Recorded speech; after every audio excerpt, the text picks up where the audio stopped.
Hey, Richie here. Welcome to the Terrible Teens Talk Show, episode 6. Oh, I'm so glad everybody's here. Nobody's here. Well, I'm so happy you listen. I'm just going to go live here on Instagram. Wow, what a week. Um, so today I want to open the show up with talking about why teens become terrible. Okay. Over the last week, a bunch of incidents happened, and I just wanted to talk about them for a little while, for a few minutes before we get to some questions. So one story about this couple that they got the most perfect life, very professional, lots of money, nannies, the whole nine yards. Okay, and they have a 7-year-old daughter. And one of my friends was telling me the story because she lives next door to them.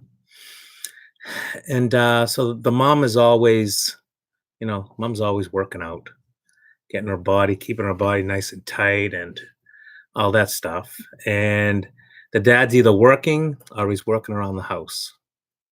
So this 7-year-old girl finds herself over the neighbor's house at my friend's quite a bit. And, she's telling my neighbor that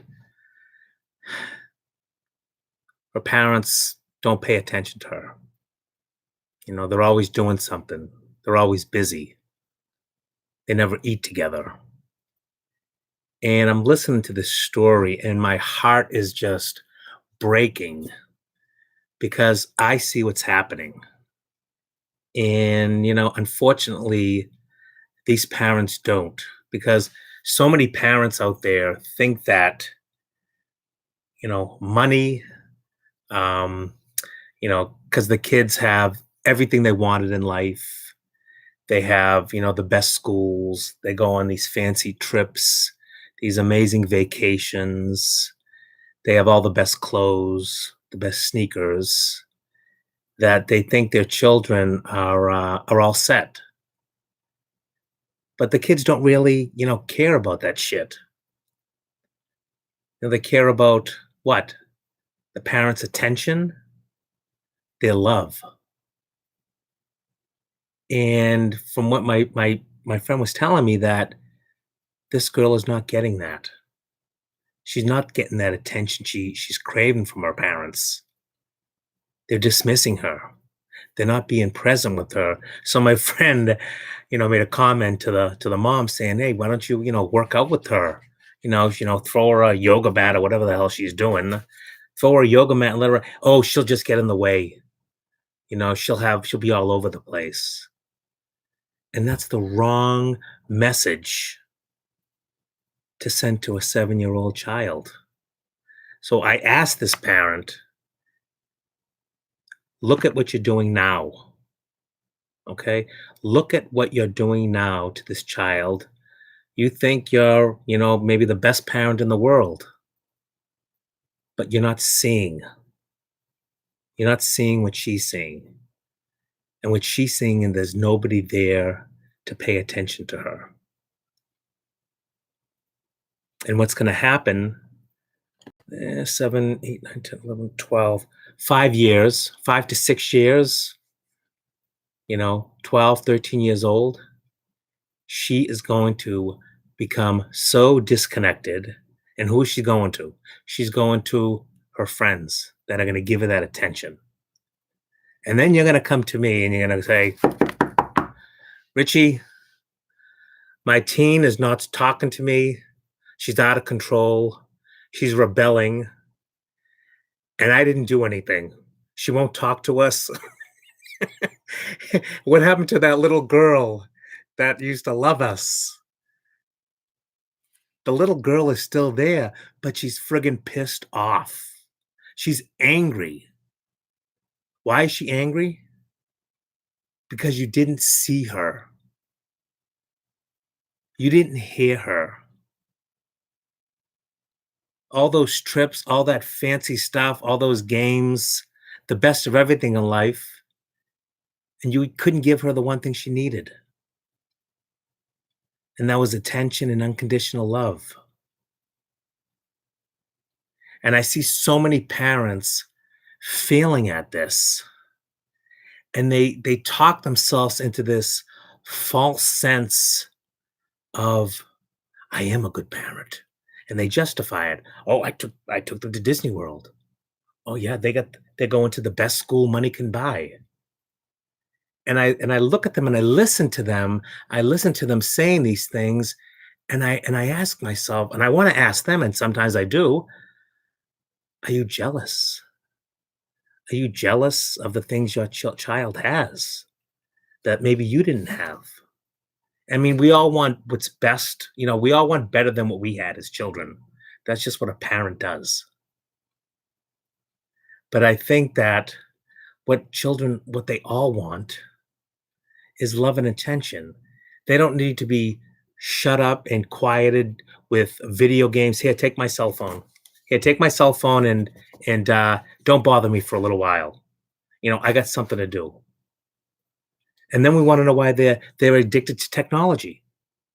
It's the craziest shit ever. So we give them the cell phone. We say, "Here, entertain yourself." And then, okay, she needs the cell phone. He needs the cell phone. And then couple of years later, they start misbehaving, and what's the first thing we wanna do? We wanna take that thing, that cell phone or that device that we gave them, and use it as leverage on them. Well, how mean is that? And unfortunately, we do it all the time because we don't even know. We're not seeing ourselves, we're not seeing what we're doing to our children. And then everybody go Google, the most common things parents Google. It's like, "My teenager is out of control, my teenager's rebellious, my teenager's an alien." Who created them? And then I love when parents call me and say, "Well, can you fix my kid?" And my question usually is, who's the one that needs fixing? Who's the one that needs to change?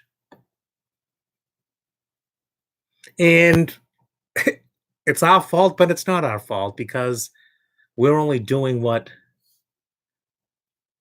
our parents did. We learned from them. And all these friggin' parenting books out there, there's a million of them, and they're all good for shit. Most of them. Maybe you'll pick up one or two tips here and there from a book or so, but for the most part, there's no blueprint to raising a child. And then you see a parent said, "Well, my first child was perfect, and I don't know what happened with this one."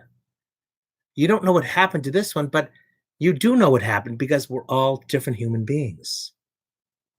We're not unique. We're not all the same.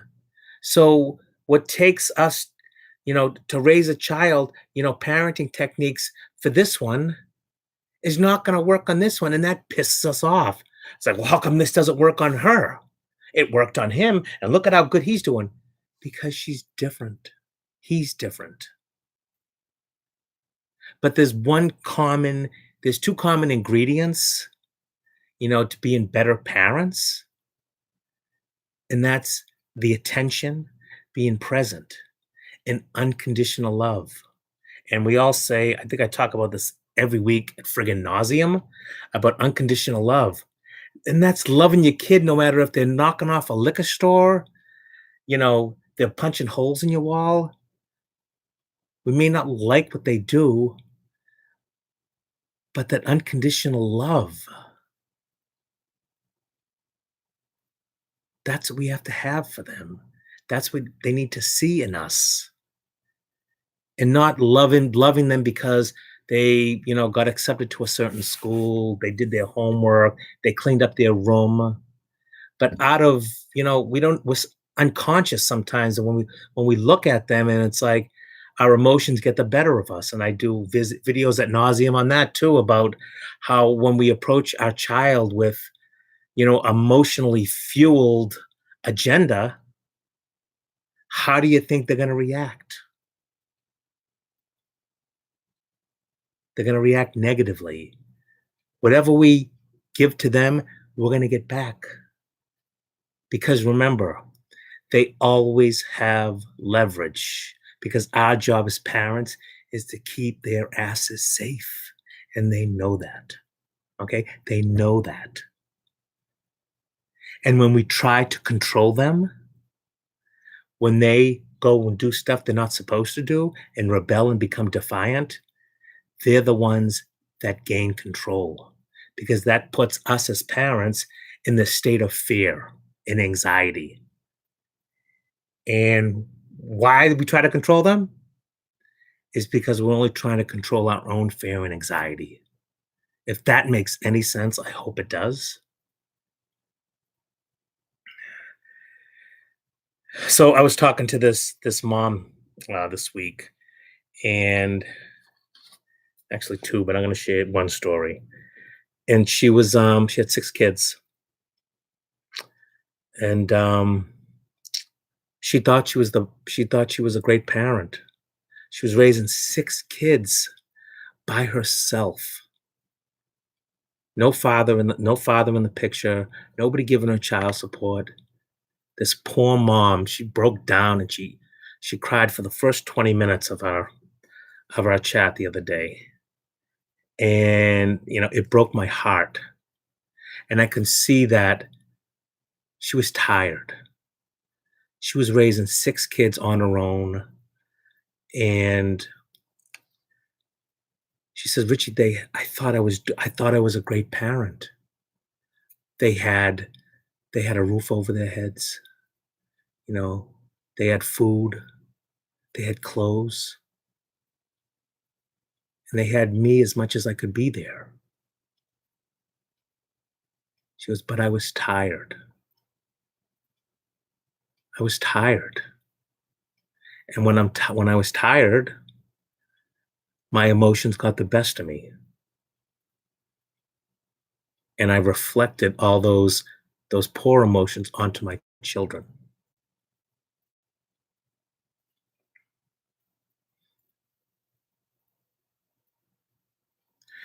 And then she goes on to say, she goes, and they don't care about me. They don't even want to talk to me anymore. Her oldest one was 14, the next one was 12, and then the other four ranged down to about 5 or 6 years old. I lose track. I hear so many ages during the week. I must hear. I think I talked to parents, like 40 parents with probably 150 kids. So each one has five or six, seven, eight. It's nuts. And I said, well, where are you finding the most challenges right now?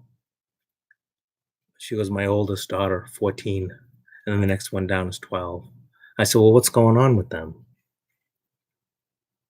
She goes, the 14-year-old's really angry. I was like, well, how do you know that? And she goes, well, she tells me that she was the mother of these children. And I said, ah. I said, well, why do you think she said that? She goes, because I was gone a lot. I was working, and then she got caught up in drugs for a little while. And she goes, Richie, I was tired. I was just so tired, and nobody was around to help me. So you have her daughter that's 14 years old that she lost her childhood. She'll never get that back. And she's going to be chasing her whole life to recapture those years she lost raising her siblings. And then I said, well, tell me about the 12-year-old. And she goes, well, the 12-year-old,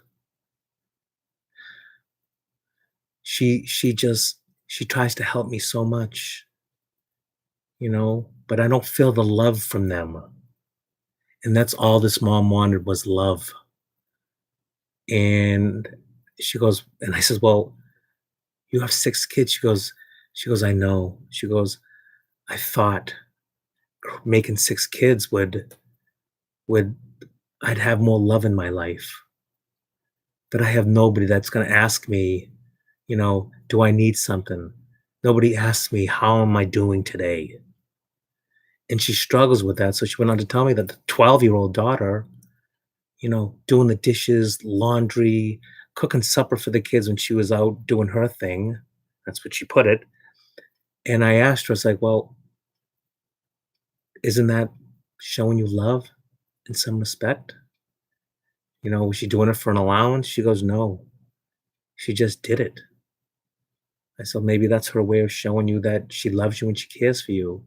And remember, kids that age, they have not built up that emotional wisdom that most of us adults have, not all of us, but most of us have. And sometimes they can't express themselves. So acts of kindness, that's how she expressed herself. That's how she told you, "Mom, are you okay? Mom, I got you."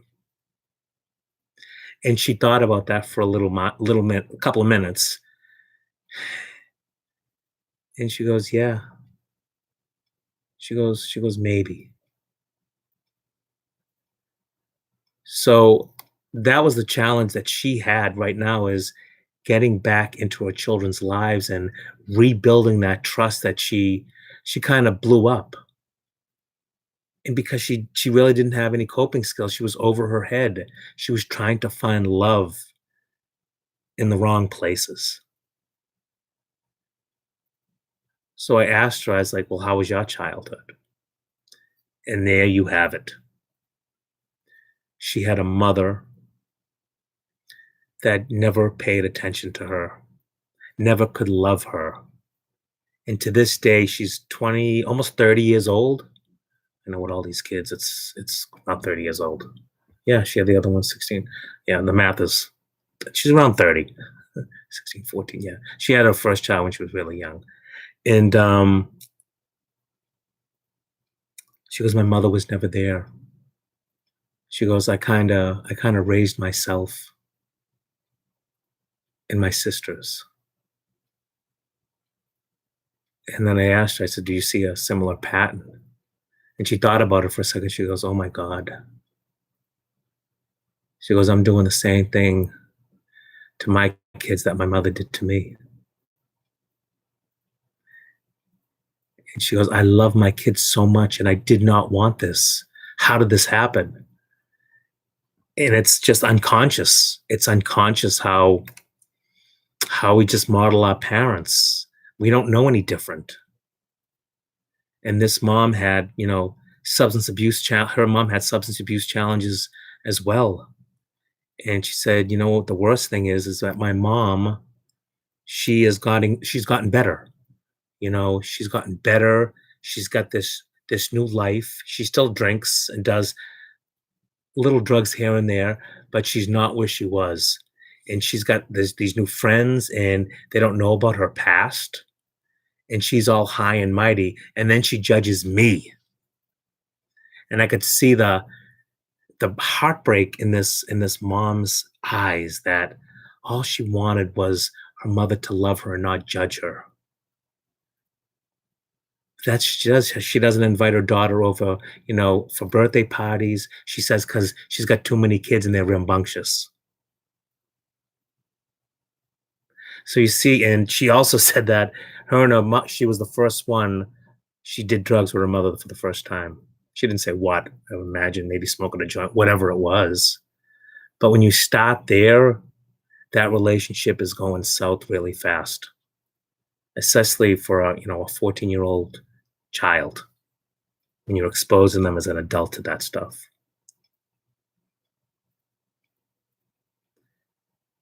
And all she wants is for her mother to love her.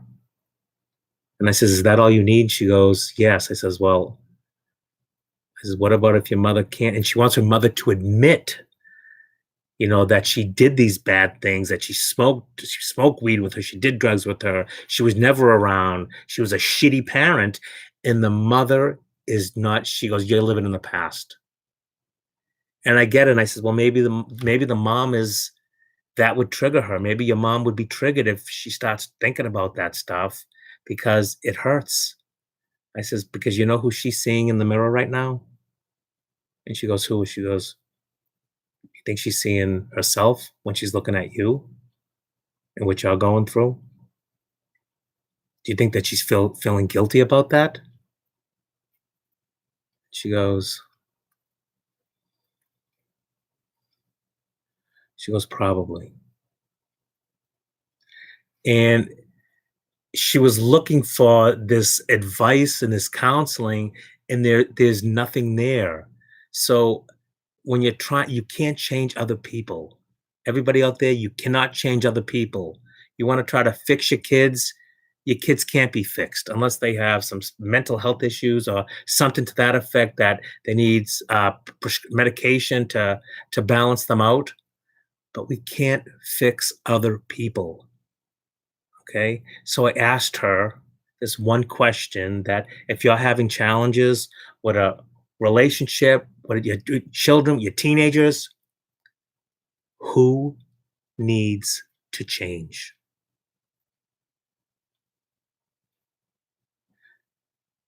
Because this mom, her mom, wasn't going to change. She had her heels dug in and she says, "Screw you, fuck off. I am not changing and I'm still going to judge the shit out of you because I'm better now." And it's so wrong and hypocritical. But I told her that if you need this relationship that bad, if you want to be a part of her fantasy world, I said, "Do you want to be a part of her fantasy world?" She goes, "Well, yeah." I said, "Well, do you really?" She goes, "Not if she's not gonna admit to it." I said, "Well, she's probably never gonna admit that she did anything wrong because as parents, we don't wanna ever admit that we did anything wrong." And it's most of the time we're doing the best we can with the information we have and, how we were raised. And most parents is not bad intentions. It's just we don't know. Just like the mom and the dad that think they're giving his daughter all this stuff, but they're not paying attention to her. So I says, "Well, what needs to change?" She goes, "Me." And I said, "How so?" She goes, "Maybe I have to create my own fantasy world." I'm like, "Well, who's in that world?" She goes, "My kids."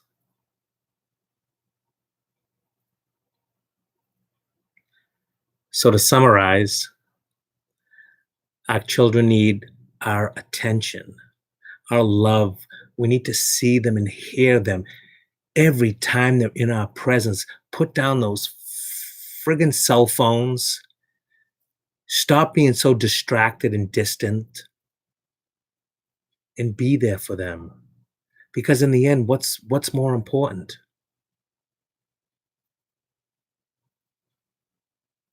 Them, right? And the other day I was talking to a dad and I asked him how his childhood was because that's where all the trauma is. That's why they're in this most of the time they're in these bad choices, whether it's, they ended up in prison, a sober house. And he says, "Oh, my dad was a doctor, surgeon." It's like, holy shit. And I didn't say, "What happened to you?" And he told me, he goes, "My dad was never there. He was working 14, 16 hours a day. We would go on a vacation. He would always leave. He was never around." So I grew up with a dad that was a ghost.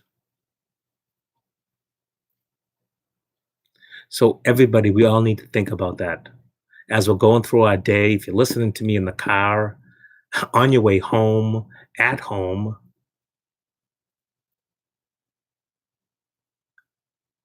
we need to be doing more than we think we're doing for our children.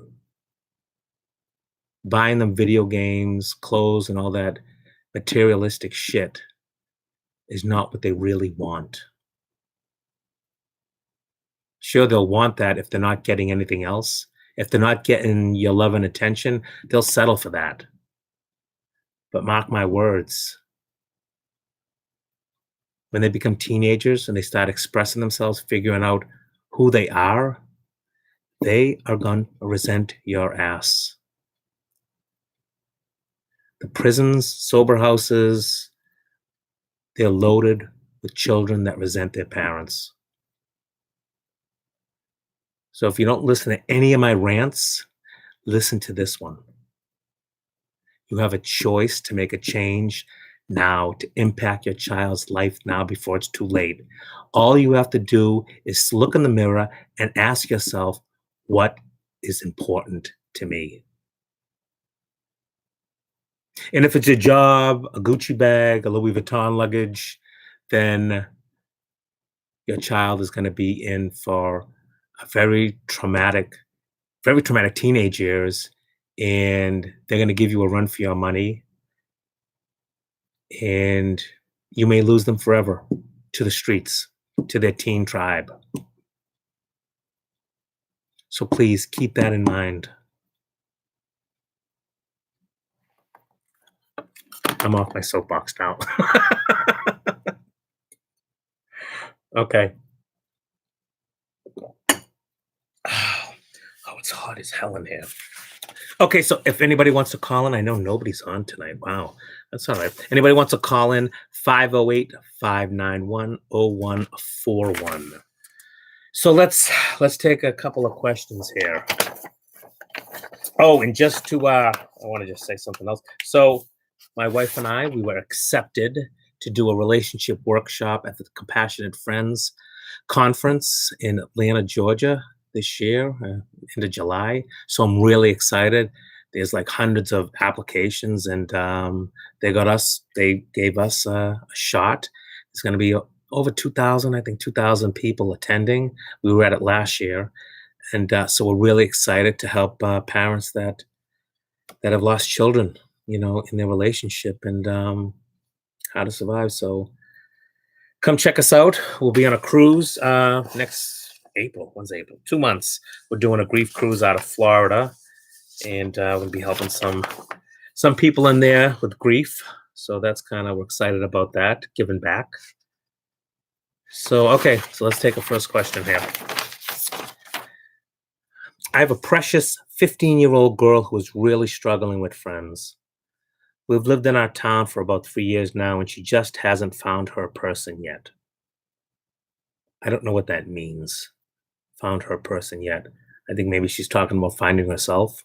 She has friends that she speaks to at school. However, outside of school, she doesn't speak to anyone. If she asks someone to do something on a rare occasion, they usually can't do something, or if they say yes, they always cancel. She's at the point where she doesn't ask anyone to do anything because she's tired of being turned down. Her feelings get hurt when she doesn't get included to parties, movies, etc., but brushes it off and says it's fine. Uh, Mom or Dad, I guess if she's saying it's fine, why don't you believe her? I mean, I get it. We don't want to see our kids sad. We don't want to see them upset. We don't want to see them hurt, depressed. But sometimes it's okay. They're trying to figure the shit out, and us swooping in and rescuing them. It's not what they want. She's gonna figure it out. You may be only getting half the story. She says it's fine. Maybe it is fine. She said she doesn't want to go anyway, and that's okay. But it's us as parents. This burning desire. I don't know what it is about us that we're so scared of our children not becoming these social butterflies and having all these friends. Most of the time, they're bad news anyway, right? So why are we constantly pushing them? You know, Let her be. Keep in touch with her, keep connected to her, check in with her every now and then, but don't be needy. Let her move through this, because if we're constantly rescuing our kids, what are they going to do when they become adults? If they've never had a challenge in life, like people canceling stuff at the last minute and not wanting to talk to her, if we're always rescuing them and they never get any kind of, downside, what are we teaching them? that life was what? Life is easy? So what happens? I'll tell you what happens. You rescue, you shelter them, and then when they become teenagers, young adults, a boy breaks up with them, they get fired from a job. What happens? They have absolutely zero coping skills. So what do people do that can't cope? They turn to the drink, they turn to drugs, they turn to things to escape because they don't know how to process that. I don't know how to cope. And the moms group that I do on Mondays in a sober house, 95% of them have zero coping skills because they were either sheltered by their parents or they had such strict parents that never let them leave the house until they were 16, and then they lost their mind and, went off the rails. But there's a balance in there. So sometimes when our kids say it's okay, it's okay. And it's okay for them to feel bad. It's okay to let them feel sad. Do you feel sad? And empathize with her. You feel sad. It's okay to feel sad. It's okay to get left out because that's what life is. Oh, I didn't get invited to that one's wedding. Assholes. But they learn coping skills. And if we're constantly sheltering, we're not teaching them that. So it's okay to just let her be, but just keep in touch with her, keep connected. She's not the typical freshman girl and enjoys sewing, knitting, and being with her mama. See, right there, when parents use, language like that, she's not the typical freshman girl. So what does that even mean? Are you making statements like that in front of her? Because statements like that is gonna what? Hurt her what? Her self-confidence? It's gonna kill her self-esteem? Oh, she's not like typical freshman. She likes to sew and knit. So when she goes to approach somebody, a friend or somebody you wanna go out, she's not confident. And spot that, especially kids.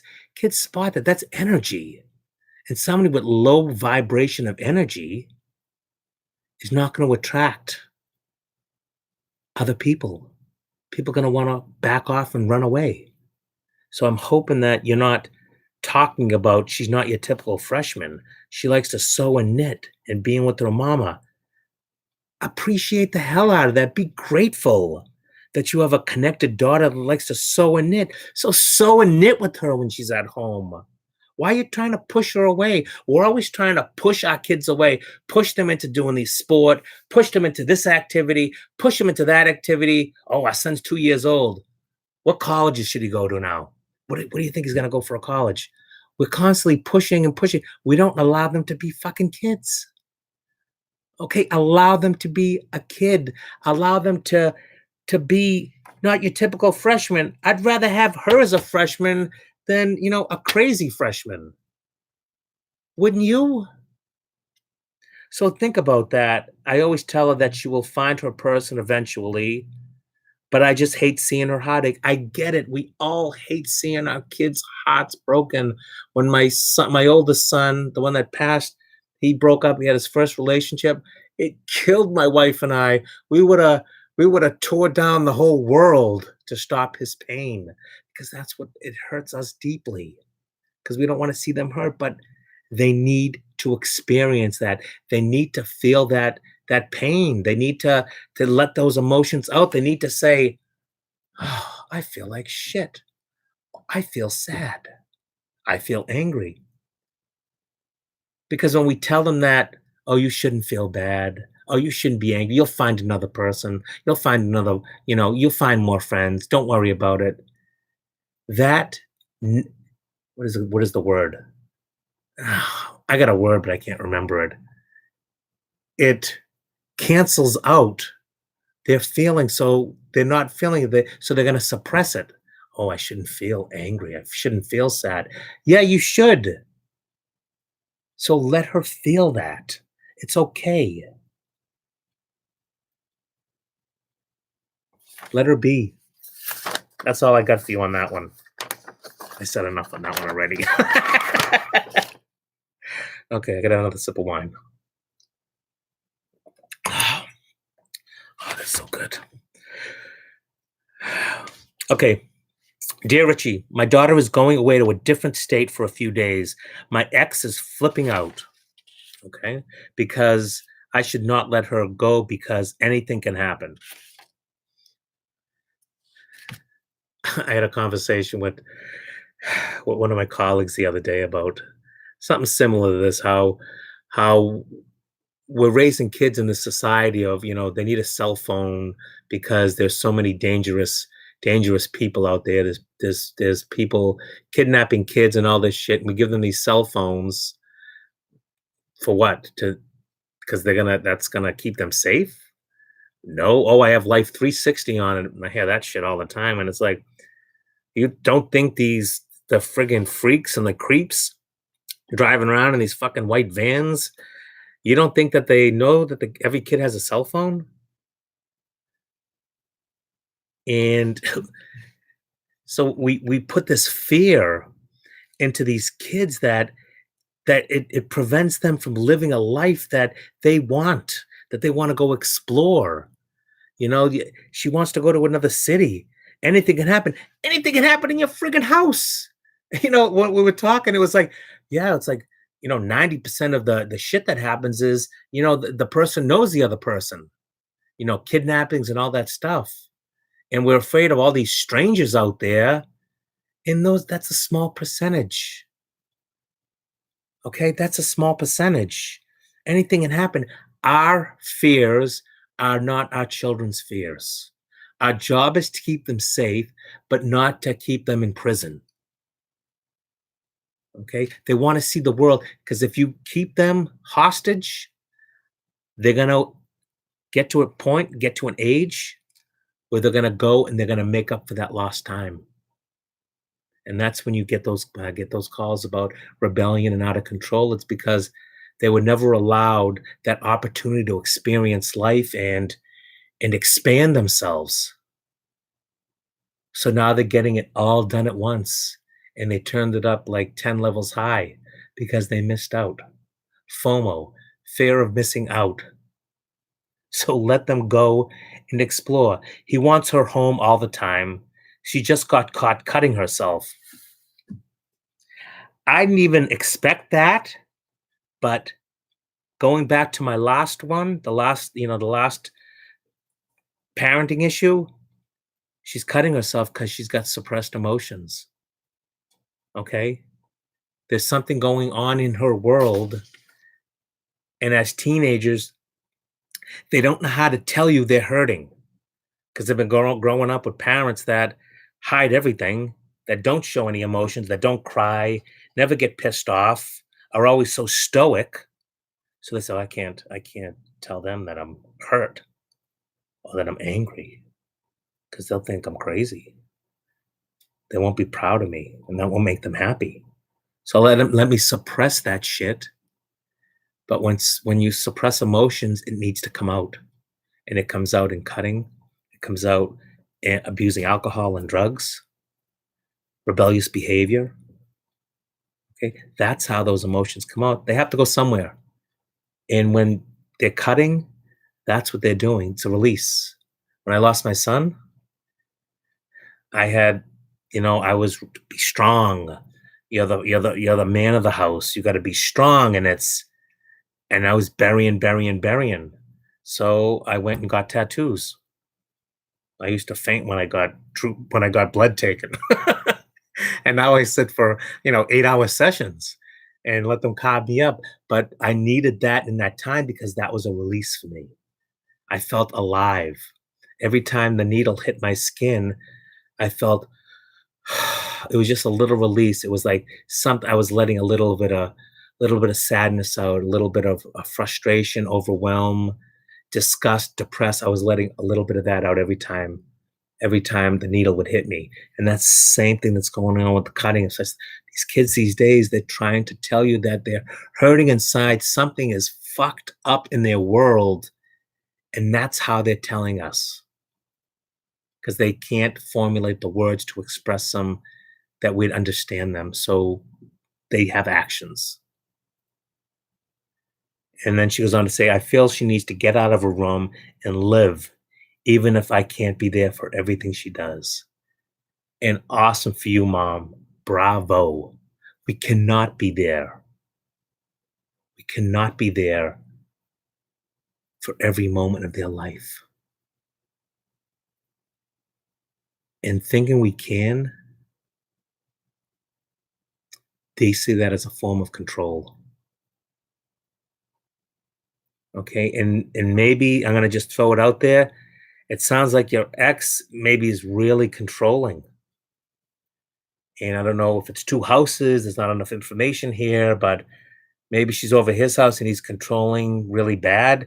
And then she's with you and, you're kind of letting her explore herself. You're doing an awesome job and she's conflicted. And she doesn't know how to tell you guys that you guys are, you're not helping her. Okay. So unfortunately, you need to either overrule your ex and say, fuck off. This is what I'm doing. This is what she needs to do, you know, and let her explore her world. Maybe she'll stop cutting. Maybe she'll find something wherever she's going. Maybe she'll find her mission or purpose in life. Who knows what? But that's how we have to live.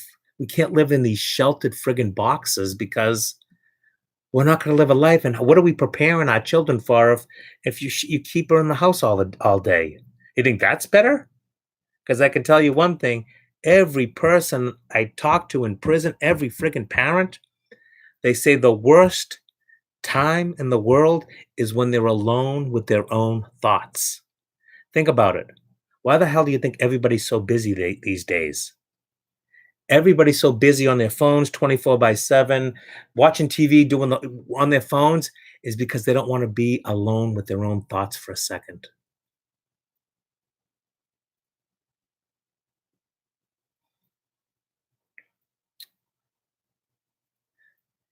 He thinks she needs to stay home all the time. I feel like that causes depression. And you are right. He may be causing her depression. So what I would recommend is I would recommend letting her go on this trip. Whatever happens going to happen. This is life. Okay? We're not guaranteed another day. We're not guaranteed another minute. Let her go. Give her a lot of space and get off her ass for a couple of weeks. You may be surprised at what she does. Maybe she'll stop cutting herself. Maybe she'll find an outlet to express her feelings. Maybe she'll find somebody that she can talk to. Because if she's cutting herself, she is not comfortable talking to either one of you guys. Sorry, that's just how it is.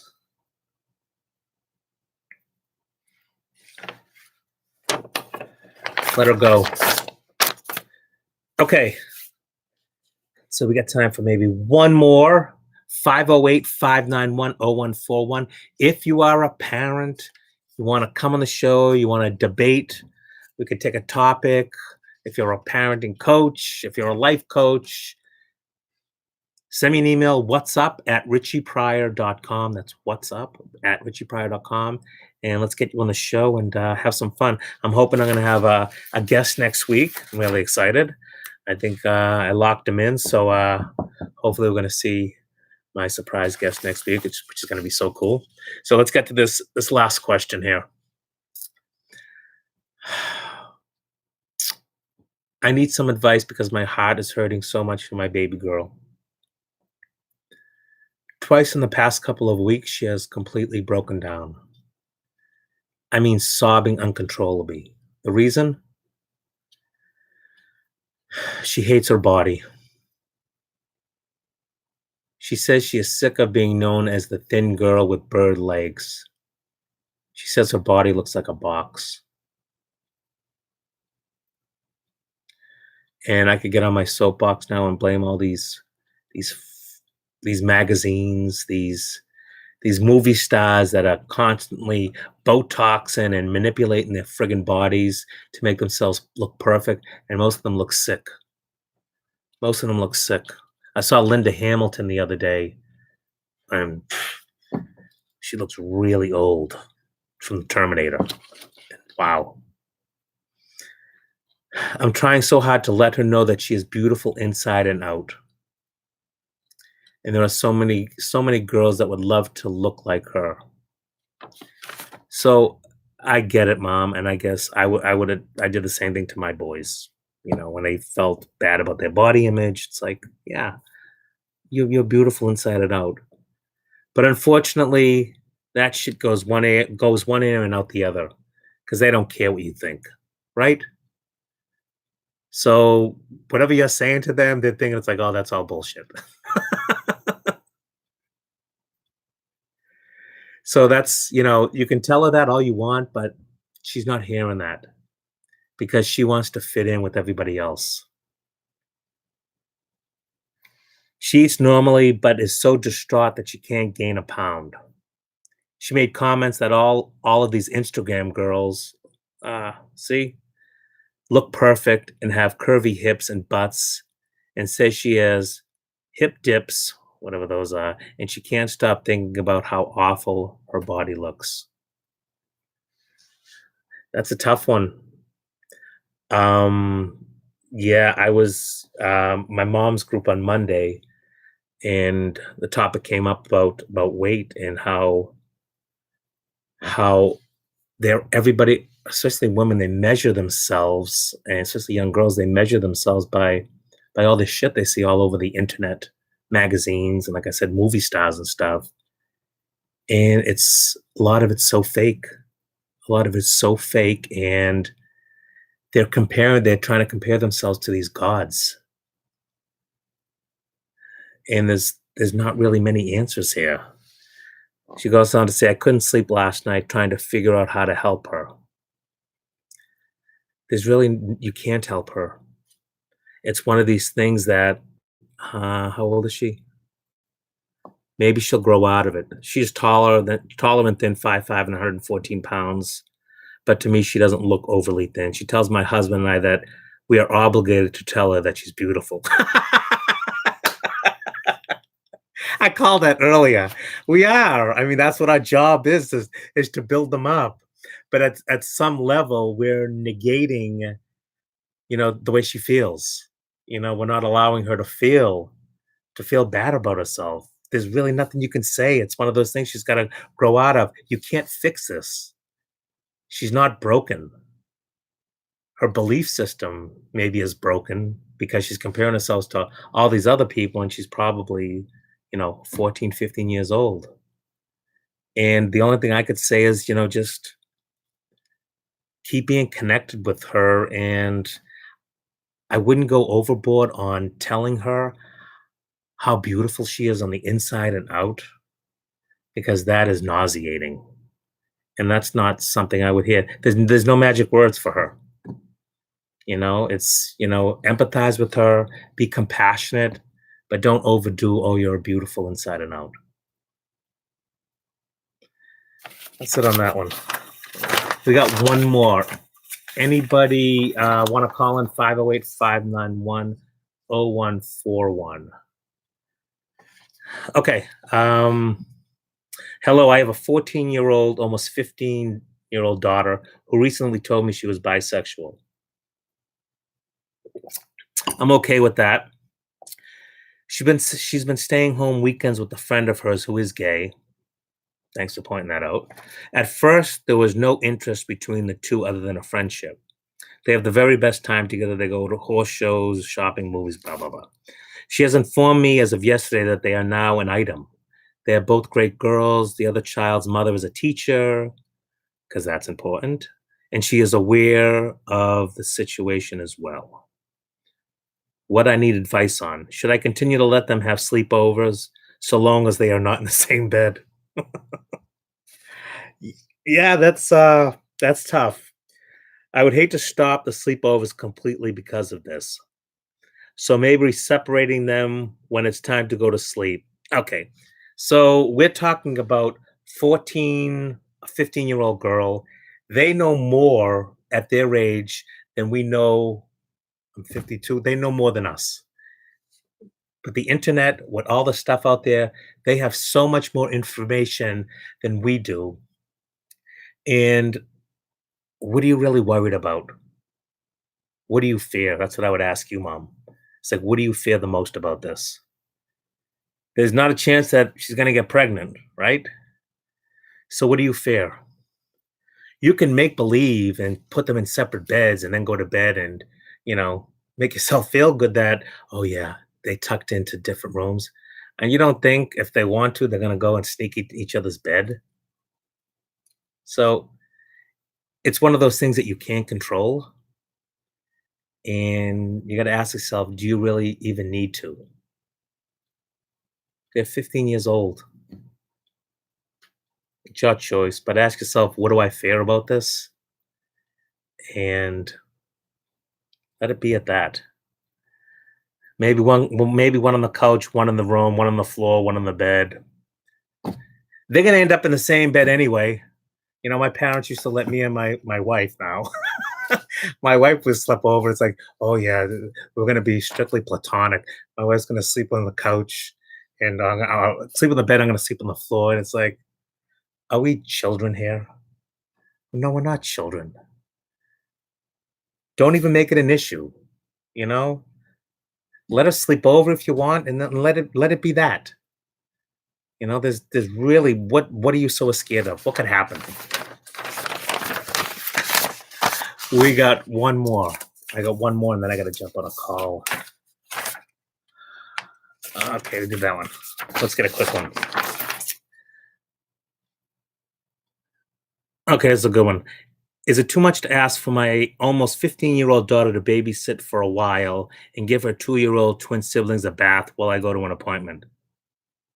Yeah, it is. It is. I let her attend some school basketball games last night. She got home at 10 p.m. with a meal waiting for her. She had her friends stay the night. So is it an exchange? Are you bartering with your daughter?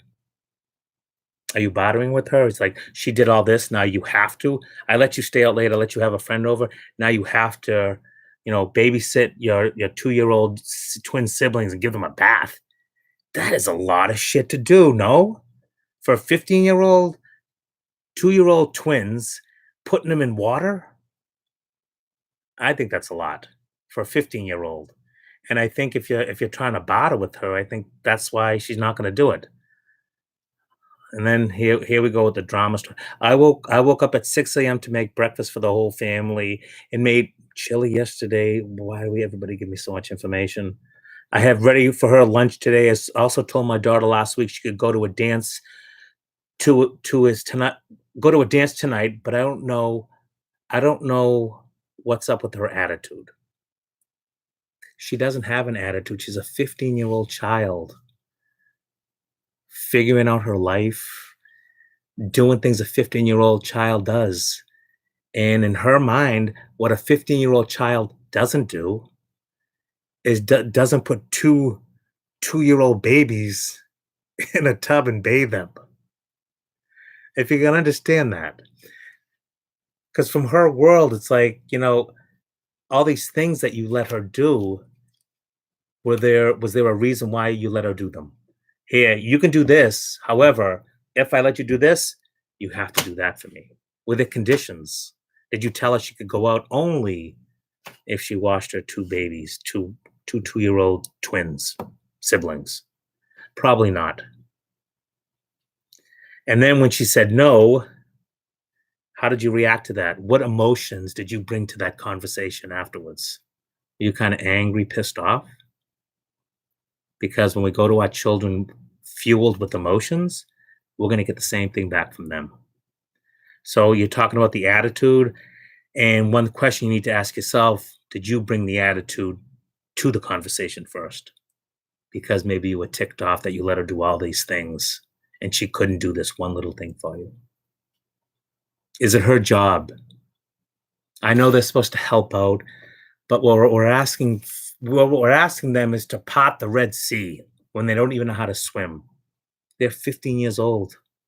Would you, if you were 15 years old and you were hanging out with your friends, would you want to wash your 2-year-old siblings? That's disgusting, right? So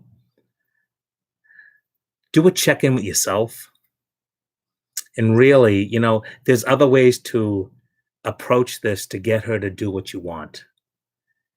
And by throwing, maybe, I don't know if you're throwing all this stuff in her face, that's not going to work. It's not going to work when you say, well, I did X, Y, and Z for you, so you should do X, Y, and Z for me.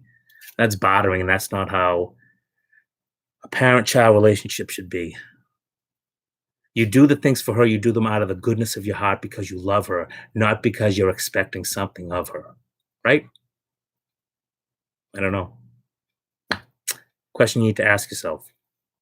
And then I guess I have an update. Oh, I should have mentioned that the baths would have been given in the sink and not in a tub. It doesn't matter anyway. I don't care if you're washing them in a bucket on a farm. It doesn't matter. It's just the thought that she feels controlled and pressured into doing something, for you because you maybe let her do something else. She has helped me out before, so bravo, be grateful for that. And if I may say, she is very responsible in watching children. Yes, got it.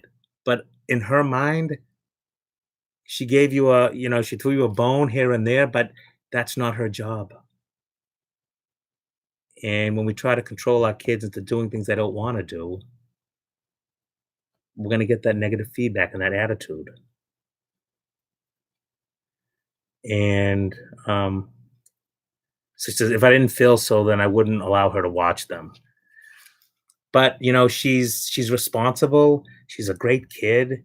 She just doesn't want to wash the kids and watch them. It's You got one out of it. That's enough. But there's other ways to approach it. Maybe be nicer to her.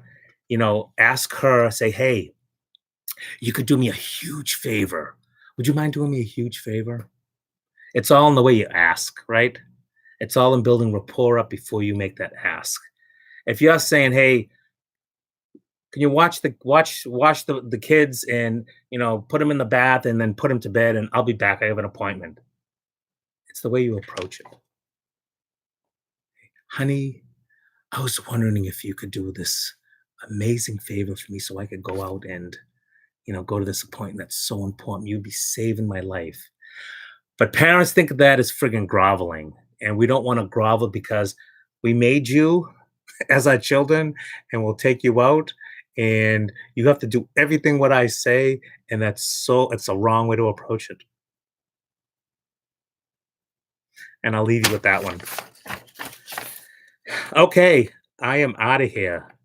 You can catch this replay of the whole thing, including my rant for the first 20 minutes about what causes teens to become terrible on my podcast, or you can catch it back on my YouTube channel. Just go on YouTube, Richie Pryor. And that's it. I got to go jump on a call. Thank you guys. Thanks for showing up. And I'll see you next week, 7 o'clock Eastern Standard Time. What's up at richiepryor.com. If you want to be on the show, if you have a parenting challenge you want to ask me, if you want to debate about some of the stuff that I say, because I'm always up for a good debate. If not, have a lovely, magical evening. And I'm out. Bye, guys.